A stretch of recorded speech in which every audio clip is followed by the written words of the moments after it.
Good morning friends. स्वागत है आपका GSY आर्यन सर में। आज से आपकी क्लास चैप्टर वाइज होगी जिसमें आपके सारे टॉपिक क्लियर कराए जाएंगे दोस्तों। तो शुरू करते हैं बिना देरी किए हुए आज का पहला अध्याय, कला में कला का अर्थ। कला शब्द आज के समय में विभिन्न वर्गों में पृथक अर्थों में प्रचलित है, अर्थात कला का उद्गम मानव की सौंदर्य भावना का प्रचायक है। कला शब्द का प्रयोग ललित कला हेतु किया जाता है। श्री रविंद्रनाथ टैगोर के अनुसार कला में मनुष्य अपने मन की अभिव्यक्ति करता है, न ही बाह्य रूप की। ये स्टेटमेंट दोस्तों रविंद्रनाथ टैगोर ने दिया था। कला शब्द का प्रयोग सर्वप्रथम ऋग्वेद में हुआ है।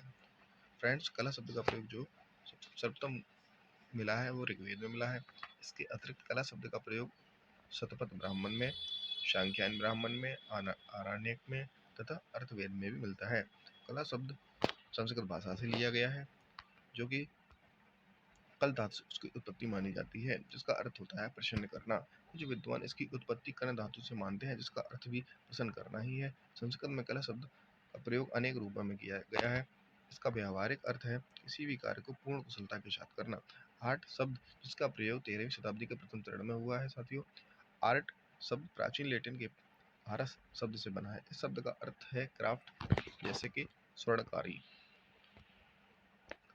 कला की परिभाषा। कला मानव के मन की सहज अभिव्यक्ति है। जब यही अभिव्यक्ति कल्पना के साथ जुड़ जाती है तभी एक सुंदर कला का निर्माण होता है। अनेक कालों में अनेक विद्वानों द्वारा कला की परिभाषाएं की गई हैं, जो इस प्रकार है दोस्तों। कला भावों की क्रिया, रेखा, रंग, ध्वनि या शब्द द्वारा इस प्रकार अभिव्यक्ति करती है कि उसे देखने और सुनने वाले के मन में भाव जागे। ये स्टेटमेंट फ्रेंड्स लियो टॉल्स्टॉय का है। कला सत्य का अनुकरण है, ये अरस्तु महोदय ने दिया था। कला में मनुष्य अपनी अभिव्यक्ति करता है, ये रविंद्रनाथ टैगोर ने दिया था। ईश्वर की कर्तव्य शक्ति का संकुचित रूप जो हमें बोध के लिए मिलता है वही कला है, ये स्टेटमेंट जयशंकर प्रसाद का है। आगे देखते हैं कला का वर्गीकरण।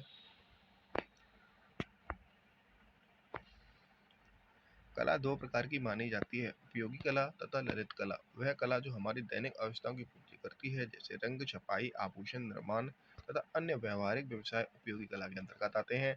अर्थात कोई कुम्हार जब किसी बर्तन को नया रूप देने में आनंद मग्न होता है तब वह उपयोगी कलाकृति हो जाती है। कोई भी कलाकार अपनी कलाकृति की ज्यों त्यों नकल नहीं करता और करना भी चाहे तो उसका ध्यान पहली कलाकृति से समान प्रभाव को लाने में लगा रहता है।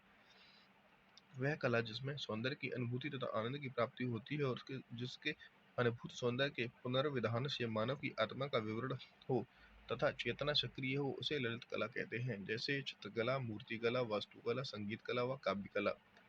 वात्स्यायन ने कामसूत्र में 64 कलाओं का वर्णन मिलता है, जिनमें ललित कला तथा उपयोगी दोनों प्रकार की कलाओं में गणना की गई है। क्षेमेंद्र ने अपनी पुस्तक कला विलास में 64 जना उपयोगी, 100 सार कलाएं, 16 कायस्थों की कलाएं तथा 32 अर्थ, काम, मोक्ष संबंधी कलाओं का वर्णन किया है। कुछ विद्वान 3 कलाओं को मानते हैं, संगीत, काव्य और चित्रकला। इन 3 कलाओं का आधार भाव तथा रस है। हीगल ने अपने वर्गीकरण में काव्य को ही श्रेष्ठ माना है, परंतु कलाओं को 3 न मानकर उन्होंने 5 माना है। हीगल महोदय ने काव्य कला को सबसे श्रेष्ठ माना है और उन्होंने ललित कलाओं को पांच ललित कलाओं को माना है। पहली है चित्रकला।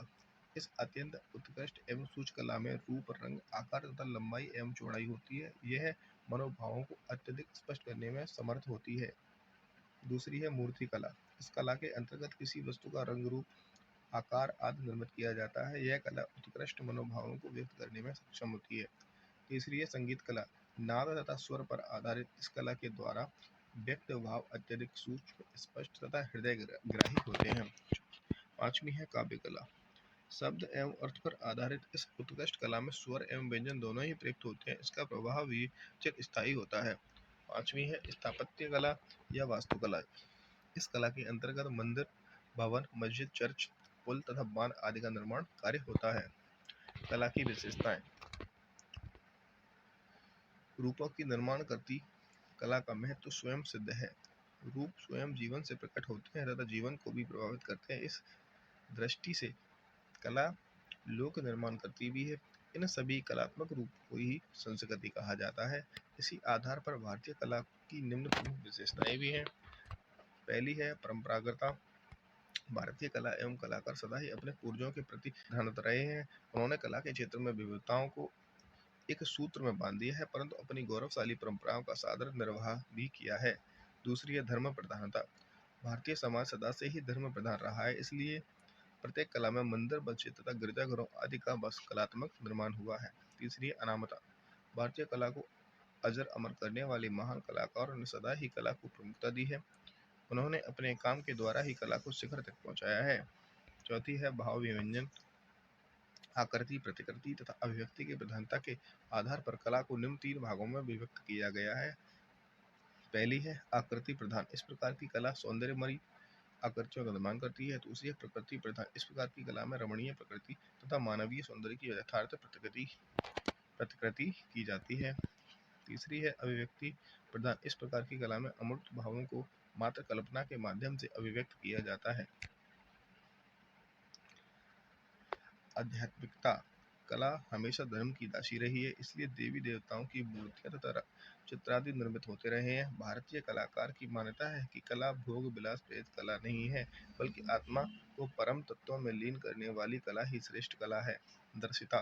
भारतीय कला लोक जीवन का प्रतिनिधित्व करती है तथा साथ ही शायद जीवन के कार्यकलापों का प्रदर्शन भी करती है। भारतीय कला में इसका स्पष्ट दर्शन होता है। प्रतीकात्मक। भारतीय कला के सजीव को प्रमुखता न देकर कला को प्रतीक के रूप में लिया गया है।